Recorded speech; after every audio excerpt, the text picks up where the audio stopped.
नमस्ते जी, ये है अनऑफिशियल हिमांशु और हम कर रहे हैं दिल की बात। ये पब्लिश होगा 3 minutes with unofficial Himanshu channel है उसके ऊपर। और हमारे पास आज जो गेस्ट हैं ये मुंबई शहर से आए हैं और मैं पहली बार इनसे मिल रहा हूँ। और अभी हमारी मतलब सही तरीके से परिचय भी नहीं हुआ है, लेकिन एक विशेषता है इनकी। विशेषता ये है राइडर, और ये राइड करते हैं पूरी दुनिया बाइक से। ये एक अलग तरीके का जुनून है। और वो कहा गया है कि ज़िंदगी जो है वो मंजिल में नहीं है, ज़िंदगी सफ़र में है, हिंदी वाला सफ़र। और ये हिंदी वाला सफ़र करते हैं और पूरा इंडिया, पूरा वर्ल्ड ट्रैवल करते हैं। तो आज उद्देश्य ये है बात करने का कि समझेंगे कि अलग अलग जगह के राइडर कैसे हैं, क्या फ़र्क है मुंबई में, इंदौर में, कैसा है राइडिंग का जीवन। इस पर हम बहुत सारे डिफरेंट डायमेंशन से उस पर हम बात करेंगे। तो सर, आपका स्वागत है। एक बार ऑडियंस के लिए प्लीज़ परिचय करवा दीजिए। मेरा नाम कपिल जैन है। मुझे मुंबई का राइडर से भी जाना जाता है। और मैं प्रोफेशनली एक कंपनी में एज अ वाइस प्रेसिडेंट काम कर रहा हूँ, जो कि सोलार के पैनल्स मैन्युफैक्चर करते हैं, और मैं मुंबई में रहता हूँ। सर, पहले तो आपका स्वागत है इंदौर शहर में। कैसा लग रहा है आपको इंदौर आकर के? मुझे सही में कहूँ तो मुझे इंदौर सिटी से प्यार हो गया है। मतलब यहाँ के लोग इतने प्यारे हैं और इतना मान सम्मान देते हैं जिसकी हमें बहुत भूख है। तो सब जगह नहीं मिलता है, तो यहाँ पे आके हमको मान सम्मान बहुत मिला, तो आई एम रियली लविंग इट। एक मुंबई का एक कॉमन आदमी होता है, और एक जैसे इंदौर में आप बहुत सारे लोगों से मिल रहे हैं, तो क्या फ़र्क, बेसिक फ़र्क क्या देखते हैं आप? और समय का, मुंबई में लोगों के पास समय नहीं है। आज आपके बाजू में क्या हो रहा है उनको पता नहीं है, अपने जीवन में व्यस्त है। यहाँ पे लोग खुल के बात कर रहे हैं, हमारा दर्द, हमारा खुशी, ये सब सुन रहे हैं, समझ रहे हैं, और अपना भी हमें बता रहे हैं। तो ये फ़र्क है मुंबई में और यहाँ पे। क्या बात है। दर्द की बात बोली आपने, तो हम आपके पॉइंट ऑफ व्यू से समझेंगे राइडर्स का पेन क्या होता है। पहले तो एक फ़र्क समझेंगे हम। आप मुंबई से हैं, तो मुंबई के जो राइडर्स हैं उनका एक अपना तरीका होता है। आप इंदौर में हैं, इंदौर वालों का एक अपना तरीका है। तो पहले हम राइडिंग की बात करते हैं। तो क्या फ़र्क है मुंबई के राइडर्स में और इंदौर के राइडर्स में? क्या फ़र्क पाया आपने? सो बेसिकली जो मैंने फ़र्क पाया गया है कि जो मुंबई के राइडर्स होते हैं और इंदौर के राइडर्स होते हैं, उसमें बेसिकली देयर इज़ नो फ़र्क। राइडर राइडर ही होता है। ठीक है। ये पैशन उनका है।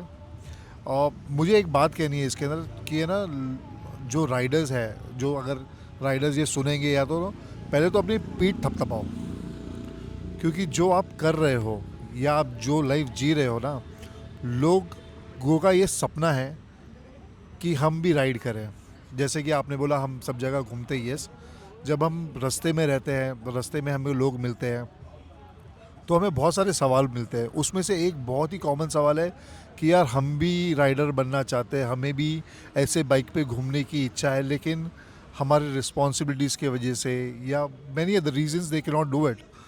So when we listen to this, we really feel proud that what we are doing right now is amazing. So riders कहीं का भी हो, उसका जज्बा, उसका पैशन, वो सब सेम ही है। So I don't see any difference in Mumbai or Indore. It's all same. थोड़ा सा ट्रैफिक सेंस के बारे में बात करते हैं हम। जो ट्रैफिक सेंस है, क्या ये बताइए, आपको इंदौर वालों का ट्रैफिक सेंस कैसा लगा? मैं हाथ जोड़ता हूँ। मैं इंदौर की जनता से रिक्वेस्ट करना चाहता हूँ, मैं सीरियसली रिक्वेस्ट करना चाहता हूँ, प्लीज़ वेयर हेलमेट। यहाँ पे मैंने आके देखा, यहाँ कोई हेलमेट नहीं पहन रहा है। I am not talking about Riders, I am talking about the commuters. So there is a difference in commuter rider and the rider. So rider who is with the complete gas and who does it for the fun or the passion, so they are doing it. But the people who are commuters here, जो local ज़िंदगी जी रहे हैं, भाई helmet ही नहीं पहन रहे हैं और जान हथेली पे लेके घूम रहे हैं। वो कहीं पे भी, कोई भी रास्ते पे कैसे भी घूम रहे हैं, which I really didn't like it. ये आपके चैनल के माध्यम से अगर आप आपकी सरकार को या जनता को आप जागरूक कर सकते हो तो बहुत ही अच्छा होगा। Because what work you are doing is commendable. सब लोग नहीं कर पाते हैं, करने की इच्छा सब रखते हैं, लेकिन करता कोई नहीं है। लेकिन आप कर रहे हो। आप यहाँ की जनता बहुत प्यारी है, लेकिन ये एक बेसिक सेंस जो खतरनाक है अपनी लाइफ को, इट इज़ लाइफ थ्रेटनिंग, वो ना करे तो बहुत अच्छा है। मैं आपको बताऊं, यहाँ पर जो एडमिनिस्ट्रेशन है वो इतना एफर्ट लगा रहा है लोगों को समझाने के लिए। डीसीपी साहब अभी नए आए हैं यहाँ पर, आईपीएस 2020 बैच, आनंद सर है, अमेजिंग पर्सन। आप मतलब वो जो लोग हेलमेट नहीं लगा रहे हैं उनको फ्री में हेलमेट डिस्ट्रीब्यूट कर रहे हैं। आप हेलमेट लगाइए। जो लोग हेलमेट लगा रहे हैं उनको अप्रिसिएशन करा जा रहा है, उनको अवार्ड दिए जा रहे हैं, उनको रोजेस दिए जा रहे हैं that you are doing fantastic work, लेकिन उसके बावजूद भी ये समस्या जो है जस की तस बनी हुई है यहाँ पर। सर ये कैसा है ना कि प्रशासन हो गया और राइडिंग कम्युनिटी हो गई, have seen, I been following Indore riding club culture and everything, and the प्रशासन also, they are doing a tremendous job, out of the way they are doing distributing as you said. But जब तक ये sir आप खुद realise नहीं करोगे ना, तब तक ये नहीं होगा। लोगों को रियलाइज़ करना है कि ये बहुत ही गंभीर समस्या है। सिर्फ हेलमेट नहीं, यहाँ पे और एक चीज़ है, वो है नॉइस पोल्यूशन। यहाँ अननेसेसरी हॉर्न्स बजाए जा रहे हैं, वो एक साइलेंट किलर है जो लोगों को समझ में नहीं आ रहा है कि आपकी सेहत को कितना खतरनाक चीज़ है वो। हाई ब्लड प्रेशर इस चीज़ से बहुत इफ़ेक्ट करता है, तो ये लोगों को बहुत जानना है। जब तक ज़रूरत, मैं तो कहता हूँ करना ही नहीं है। मुझे एक एग्जांपल देना है। So as you said, we roam around the world and the India also. So I was on a ride in Thailand, पूरा ट्रैफिक से भरा हुआ है लेकिन एक इंसान हॉर्न नहीं बजा रहा है। मैंने मेरे पूरे राइड में एक आदमी को हॉर्न बजाते हुए नहीं सुना है। मुझसे गलती से 2 बार हॉर्न बज गया था और लोग मुझे देख रहे थे और मुझे इतना गिल्टी फील हुआ था जिसकी कोई हद नहीं है। आई रियलाइज दैट कि पेशेंस जो है वो हमें रखना पड़ेगा और ये नॉइस पोल्यूशन से हमको सोल्यूशन मिलना पड़ेगा, जो कि मैंने यहाँ पे देखा it is there for unnecessary, जिसकी ज़रूरत नहीं है। आपने बताया आप थाईलैंड गए थे, तो आपने अपनी लाइफ में सबसे लंबी राइड कौन सी करी? और जैसे देखो, अगर लंबी राइड देखें तो मुंबई से लद्दाख, लद्दाख से मुंबई मैंने जो की है, ये मेरी सबसे बड़ी राइड है। और एक दिन में अगर हम देखेंगे तो मैंने कुछ 900 950 किलोमीटर एक दिन में तय किए थे। So that was my longest one day ride. मैं आपसे झूठ नहीं बोलूँगा, मैंने भी क्या है कि सबको देख करके जो लॉन्डो का सपना होता है, बुलेट क्लासिक 350 ली 2015 में, और बढ़िया एकदम मैंने हेलमेट एकदम बूट लिए लेदर के और एकदम हीरो बन के एकदम जोश में मैं गया भोपाल। भोपाल पहुंचा 180 किलोमीटर है, उसका इतना दर्द कैंसर। रीज़न है इसका, बहुत बड़ा एक रीज़न है कि जैसे आपने बहुत सही कहा, जो मैं मेरी राइडिंग कम्युनिटी में भी ये बात बताता हूँ, इसको बोलते हैं सीट टाइम। सीट टाइम मतलब है कि आपने कितना समय आपकी उस गद्दी पे आपने समय बाइक के व्यक्त किया है या आपने स्पेंड किया है, दैट मैटर्स अ लॉट। ठीक है, अगर आप उसके ऊपर नहीं टाइम स्पेंड करते हो या आप नहीं चलाते हो रेगुलरली, सो ये जो आपने कहा है ये फेस होगा। जो हम रेगुलरली करते हैं उससे हमारी बॉडी मसल जो है ना, वो मसल मेमोरी जो है वो उसको आदत हो जाती है, तो आपको पेन नहीं होगा। सो अचानक से आज मेरा मूड हो गया, आज मैं जाता हूँ 100 किलोमीटर, बट मैं रेगुलरली बाइक चलाता ही नहीं, तो मुझे वो दर्द देगा। अगर मैं रेगुलरली चलाऊंगा तो मैं एक साथ 200-300 किलोमीटर में रुकूंगा भी नहीं। So that is a difference. क्या फ़र्क है एक आम इंसान में, जो आम इंसान एक ज़िंदगी जी रहा है, और एक राइडर? क्या थॉट प्रोसेस का डिफरेंस होता है? दोनों में कोई ज़्यादा अंतर नहीं है। It's just about the passion, money, time what the rider is spending then the ordinary person. Ordinary person भी बाइक चला रहा है, राइडर भी चला रहा है, लेकिन ऑर्डिनरी पर्सन जिद्दोजहद कर रहा है अपनी ज़िंदगी में, और यहाँ पे जो राइडर हो जिद्दोजहद करने के बाद में कुछ समय निकालता है अपने लिए और अपना पैशन पूरा कर रहे हैं। बहुत सारे यंगस्टर्स ये बातें सुनेंगे, तो मैं सोच रहा था कि एक बार तो पहले आपसे ये पूछूं कि आपका कितना लंबा तजुर्बा है ये बाइक राइडिंग का? और तकरीबन 27-28 साल तो हो गए हैं। 28 साल का एक्सपीरियंस है। तो एक वो आदमी जो घर पे बैठ के इस वीडियो को शायद फ़ोन पे देखेगा अपने और आपकी मेरी बातें सुनेगा, और वो सपना सोच रहा है, और कई लड़कों का देश में सपना होता है, मतलब आदमी लड़के रहते हैं इस देश में, कभी आदमी हो नहीं पाते हैं, तो उनका सपना रहता है कि मुझे राइडर बनना है। तो बेसिक 1-2 जो इम्पोर्टेंट सलाह है वो दे दीजिए कि वो क्या करे जिससे वो एटलीस्ट राइडिंग के अंदर इंटर हो पाया, राइडिंग कम्युनिटी से मिल पाया, क्या करे? सो बेसिकली जो नए राइडर्स बनना चाहते हैं, ठीक है, पहले तो आप आपके लाइक माइंडेड लोगों से मिलो, उनसे बातें करो, उनसे समझो।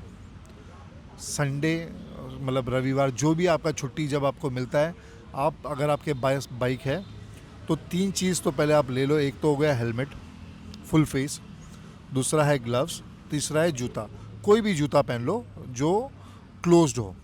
I'm not saying that you have to buy a riding shoes only, any shoes, so it is protected. ये 3 चीज़ लो, बाइक लो और आपकी मन पसंदीद जगह जो है ना वहाँ चले जाओ सुबह चाय पीने के लिए. आप शुरू करो उससे.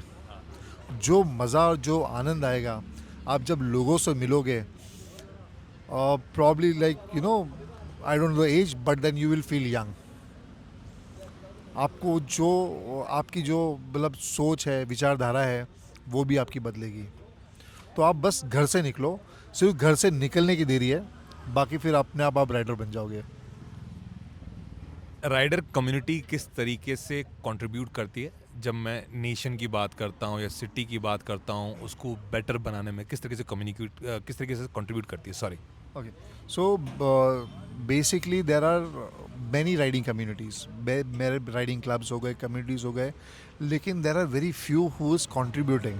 Okay, so what we believe कि if we are taking something from the community, we have to give back. So like जैसे मेरे क्लब का नाम है मुंबई राइडर्स क्लब, जहाँ पे मेरे पास 700 से ज़्यादा राइडर आज की तारीख में मुंबई में है. जब मैंने शुरू किया था ये 5 लोगों से शुरू किया था, मेरे जो दोस्त थे उनसे, और धीरे धीरे करके आज ये दूसरा साल, ये मतलब नेक्स्ट फेब में 3 साल हो जाएंगे और 700 राइडर्स मेरे साथ जुड़ गए हैं. इस दौरान में मैंने अपने क्लब को फाउंडेशन में कन्वर्ट कर दिया, एक NGO बना दिया है. तो हम हर साल मतलब 6 महीने में एक कम्युनिटी राइड भी निकालते हैं जहाँ पे कम्युनिटी को हम हेल्प करते हैं. So it may be from the food, from the clothing, or from the education material, or tree plantation, blood donation campaign. So we do all these various activities, and yes, many other clubs they also do. So this is how we give back to our community. अगर आपको 27 सालों का 28 सालों का सफ़र riding करते हुए, ज़िंदगी parallelly चल ही रही है, हम नौकरी भी कर रहे हैं, हमारे दूसरे जो काम हैं वो कर ही रहे हैं, लेकिन अगर इस 27 साल के राइडिंग के सफ़र को आपको शब्दों में बयां करना हो, दिल की गहराइयों से, मन की गहराइयों से, तो आप इसको कैसे बयां करेंगे, क्या कहेंगे? बस सफ़र अभी भी अधूरा है और मंजिल का पता नहीं है, और जो मज़ा है वो सफ़र का है, मंजिल का नहीं है. तो ये सफ़र कंटिन्यू रहेगा जब तक ये शरीर साथ दे रहा है. तो मेरा तो बस यही कहना है कि बस सफ़र पे निकल चलो और हर एक सफ़र की एक मेमोरी बनाओ, वो जो हमारे दिल में रहेगी. जब आप इस दुनिया को छोड़ोगे तो तभी दिमाग में या मन में एक मलाल नहीं होना चाहिए कि यार मैंने शायद ये कर लिया होता, मैं उस दिन यहाँ पे चला गया होता. ये मेरे मन में कोई मलाल नहीं रहेगा, क्योंकि मेरे आज की एज में मैंने वो सब कर लिया है जो मैं चाहता था. So I am lucky enough to have everything what I wanted. I have got good family, I got my kids, I got my dream bike, I got my dream job, I've got my best friends, I've got my club. So I feel lucky enough कि अगर कल कुछ भी हुआ तो no regrets. Fulfilling वाली एक feeling, मतलब fulfilled. Yes, I am fulfilled. I mean there is no regret. ऐसा कुछ नहीं कि मुझे ये चाहिए था, मुझे नहीं मिला, या मेरी चाहत है कि ये मिलना चाहिए. Yes, I am greedy. मुझे और भी चाहिए. वो ग्रीडी तो रहना ही पड़ेगा, नहीं तो हम उसके आगे will not work towards our goal. yes you have to stay hungry, but I am still satisfied with what I have got till now. and yes, मैंने जो मेरे पहले के गोल्स थे वो पूरे हो गए, अब मैंने मेरे नए गोल सेट किए हैं, तो ये अभी मैं पूरा करूँगा. अब थोड़ा सा मुंबई की बुराई करते हैं आपके साथ में. आदत से मजबूर हूँ मैं. जैसे मुंबई में ट्रैफिक बहुत ज़्यादा है, गाड़ियाँ चलती ही नहीं वहाँ पे, उसका क्या कहना है?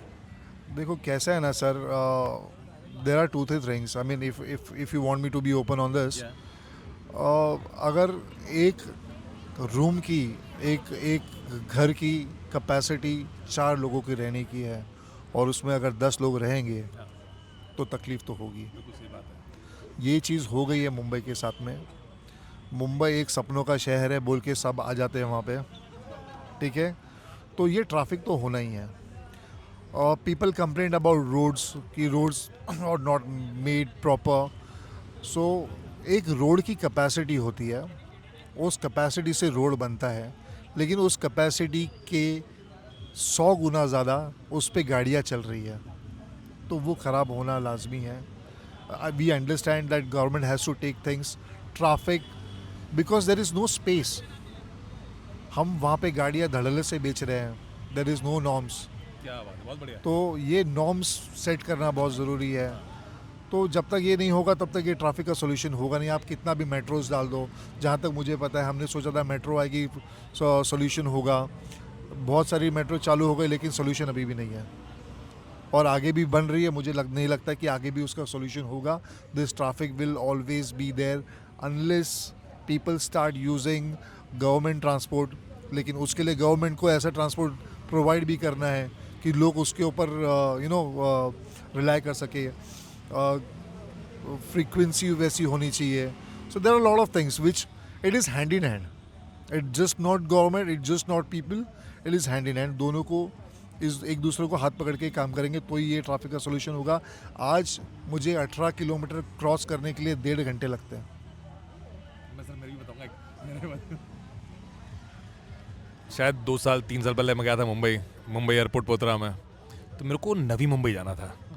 तो मैंने वो कैब वाले भैया को बोला, मैंने भैया भूख लग रही है, बस अभी पहुंचते ना अपन. तो मैंने कहा ठीक है भैया. मैं बैठ गया कैब में, मेरी नींद लग गई. अब मैं घड़ी देख रहा हूँ उठ के, मैंने कहा 2 घंटे हो गए अपन कैब में. भैया बोले अभी बस ये पहुंचे अपन.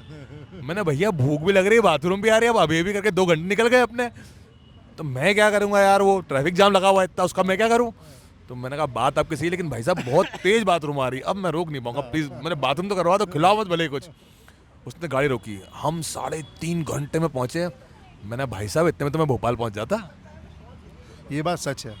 वहाँ पे अगर आप जैसे मुंबई में आ रहे थे, हमने हमारा टाइम शेड्यूल बना के रखा है कि इस टाइम को निकलेंगे तो हम उस टाइम पहुँचेंगे. अगर हमें 4 बजे पहुँचना है कहीं पे और उस सफ़र का 1 घंटे का रास्ता है, हम 1.5-2 घंटे पहले निकलते हैं, because we know that we gonna be late there. और वहाँ पे मुंबई में ऐसा है ना सर, अगर आपको किसी ने 4 बजे का टाइम दिया है और अगर 4:10 को भी गए तो आपका टाइम चलेगा, वापस आपको कभी और आना पड़ेगा. यस. तो आपको टाइम पे भी पहुँचना है और आपको ट्रैफिक भी हैंडल करना है. So it is very difficult. आपको तो इंदौर में ऐसा मामला, जैसे किसी ने 4 बजे का टाइम दिया है, तो इंदौर वाले और जो सामने से आ रहा है वो दोनों बराबर मान के चलते हैं कि 4 बजे का टाइम दिया तो भाई 4:30 4:45 तक तो आ ही जाएगा. हम अलग अलग आयाम पे ऑपरेट कर रहे हैं हम. नहीं, मुंबई में भी ऐसा ही है. तो मुझे अगर आपको 3:30 बजे मिलना है, सॉरी अगर आपको मुझे 4 बजे मिलना है तो मैं आपको 3:30 बजे का टाइम दूंगा. मैं अपना आधा घंटा बफर पहले लेके रख लेता हूँ, बट लेकिन फिर मैं 4 बजे तक ही रुकूंगा. उसके बाद में मैं नहीं रुकूंगा, मैं निकल रहा हूँ. Because time flies. आप सुबह 5 बजे निकलो या रात को 12 बजे आओ, आपको रास्ते पे ट्रैफिक मिलेगा. मैंने इसको एक बहुत संवेदनशील तरीके से देखता हूँ. मैं मुंबई जब जाता हूँ, मैं मुझे ऐसा लगता है कि वहाँ का जो एक इंसान है ना, उसका एक बहुत बड़ा ज़िंदगी का हिस्सा उस ट्रैफिक में चला जा रहा है. सफ़र में कट रहा है. आपने बहुत सही बात कही है. अगर मेरी वर्किंग आवर्स 9 to 6 है, so if it is a 9-hour duty, so I am probably giving 11 hours to 12 hours. Because 4 hours, 3 to 4 hours I'm just giving for the traveling. बहुत सेंसिटिव चीज़ है ये. एक्चुअली लोग समझ नहीं रहे हैं, जेंजी समझ रहे हैं. जो आज की जेंजी है ना, वो समझ रहे हैं. तो वो अपने समय, वो नौकरी भी ऐसे देख रहे हैं कि घर के बाजू में हो, ठीक है, अपने मन मुताबिक हो और अपने टाइम से हो. आज मतलब मैं एक कंपनी में था, I will not name it. मैं 10 साल वहाँ पे काम कर चुका हूँ. तो मेरा वर्किंग आवर्स वॉज 10 to 6, लेकिन मुझे 8 बजे बुलाया जाता था और 8 बजे छोड़ा जाता था. 12 घंटे 8 से 8. हाँ, जबकि ऑफिशियल टाइम वॉज 9 hours. अगर उसके पहले हम निकल भी गए तो तुम काम नहीं करते हो, और लेट भी आए तो तुम काम चोर हो. तो ये बेसिक चीज़ है मुंबई की. लेकिन जेंजीज 9 बजे है तो 9 बजे आएंगे और 5:55 को वहाँ पे फिंगर आउट करने के लिए खड़े रहेंगे, और 6 बजते फिंगर करके मतलब they lock out and they just move out. But I love this people, they are crazy. I am also in love with these Gen Zs. I tell you, इतने फास्ट है ना ये, मतलब ये बिल्कुल वो अप टू द एज वाले लोग हैं. ये सही बोलो कि जो हमारी लाइफ की फ्रस्ट्रेशन थी ना, कि हम चाहते थे कि हमारे बॉसेस को बताए कि हम क्या चीज़ है, लेकिन हम बता नहीं पाते थे. ये जेंजी आके बता रहे हैं, इनको उनकी औकात दिखा रहे हैं कि साले तू, सॉरी, हाँ बढ़िया बढ़िया, दिल की बात है ये. साले अगर तुझे करना है ना, मुझसे काम कराना है ना, तो मैं ऐसे ही करूँगा, नहीं तो ढूंढ ले किसी और को, मेरे लिए 50 नौकरी और पड़ी हुई है. So this guys are giving back what we got it in our time. So I am loving it. आपको उज्जैन निकलना है, इसलिए आपको क्या है कि मैं ज़्यादा परेशान नहीं करूंगा, क्योंकि समय लगभग 10:15 हो चुका है और आपको सोना भी, मुझे बताया किसी ने कि आपने कल 1 घंटे की नींद ली है. तो सिर्फ एक लास्ट मैसेज मैं चाहता हूँ आपकी तरफ से. आप ट्रैवलर हैं, पूरा इंडिया आपने ट्रैवल किया है बाइक से, तो एक तो कौन से स्टेट का आपको ट्रैफिक सेंस अच्छा लगा ये बता दीजिए, क्यों अच्छा लगा ये बता दीजिए, और फिर उसके बाद एक फॉलोअप क्वेश्चन है इससे. और सर मैं सही में बोलूँ ना कि आप कोई भी शहर में जाओ, आपको यही हाल मिलेगा. There is no state where you have discipline. आप बैंगलोर बोल दो, मेट्रो सिटीज़ की बात करो, बैंगलोर बोल लो, पुणे, मुंबई, हैदराबाद, कहीं पे भी जाओ सर, आपको यही चीज़ मिल रही है. आप आउटस्कर्ट्स या फिर टायर 2 टायर 3 में जाओ, वहाँ पे रोड अगर आपको अच्छे मिल रहे हैं, लेकिन लोगों को ड्राइविंग सेंस जो है वो बहुत ही खतरनाक है. So it is everywhere in India. I will not से कि ये अच्छा है कि वो बुरा है, सारी जगह सब सेम है. बस आपको लोग समझना है कि वहाँ के ड्राइविंग सेंस कैसा है, उसके मुताबिक आपको ढलना है और आपको उसकी तरह चलना है. You can not ride like what I ride in Mumbai, I can not ride in Indore. मुझे इन लोगों के तरह से ही चलाना पड़ रहा है कि ना तो मुझे तकलीफ़ हो ना तो उनको तकलीफ़ हो.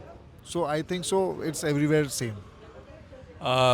आपकी तरफ से एक मैसेज राइडर्स के लिए, इंदौर के राइडर्स के लिए एक मैसेज आपकी तरफ से. So Indore ke riders, you guys are doing really good. I've been following Indore riders, a many club, I know them. You guys are doing really good. But मेरा एक चीज़ है कि आप लोग जो आपके near ones and dear ones है, उनको प्लीज़ एंकरेज करो हेलमेट पहनने के लिए एटलीस्ट. बाकी सब छोड़ दो, आप दुनिया को मत बताओ, लेकिन जो आपके करीबी लोग हैं, अगर आपको लग रहा है कि वो हेलमेट नहीं पहन रहे, प्लीज़ उनको बोलो हेलमेट पहने और हेलमेट पहन के ही बाहर निकले. मैं उम्मीद करता हूँ सर आपको मज़ा आया हो अनऑफिशियल हिमांशु से बात करके. हिमांशु भी मुझे बहुत मज़ा आया. This was unexpected but I am really loving it that I came here and spoke to you. Sir मुझे बहुत अच्छा लगा. मैं ऑलमोस्ट जाने की स्थिति में था तो सहर्ष का कॉल आया मेरे को कि सर आए मुंबई से और राइडर हैं और आप तैयार हो बात करने के लिए. मैंने हम तो तैयार बैठे हैं कहानियाँ सुनने के लिए. एक 2025 ये इस हमारा जो दिल की बात भी 2025 स्पेशल चला रहे हैं हम, तो 2025 साल की अब दिसंबर में ख़त्म होने वाला है. कोई एक ऐसा इंसिडेंट, एक ऐसी कहानी जो आपके दिल के बहुत करीब हो, जो उसको याद करके आपका दिल सबसे ज़्यादा खुश होता हो, तो ऐसी कोई बात अगर बताना चाहें आप. 2025 को अलविदा कर रहे हैं हम लोग.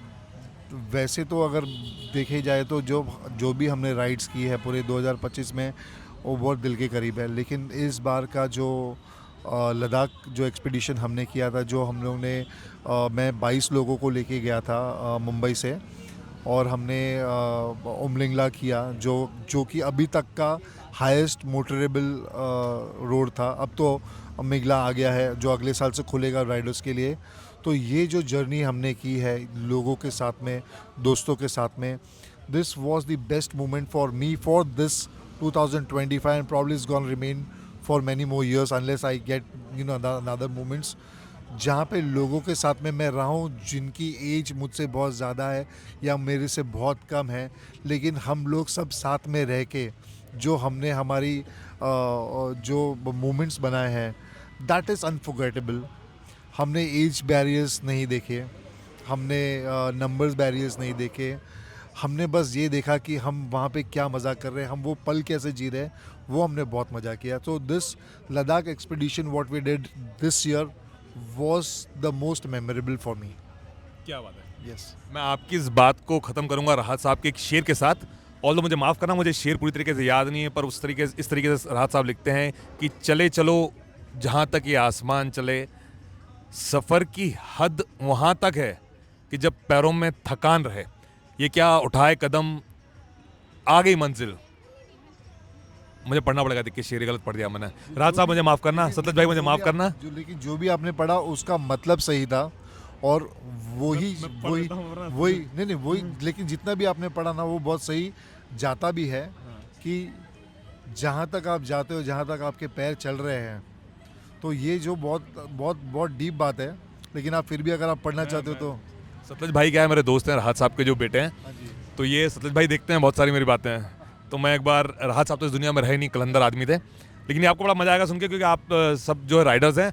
राइडर लोग सुनो जरा, ये राज साहब ने लिखा है कि सफर की हद वहां तक है कि कुछ निशा रहे, चले चलो जहां तक ये आसमां रहे, ये क्या उठाए कदम और आ गई मंजिल, मजा तो तब है कि पैरों में कुछ थका रहे।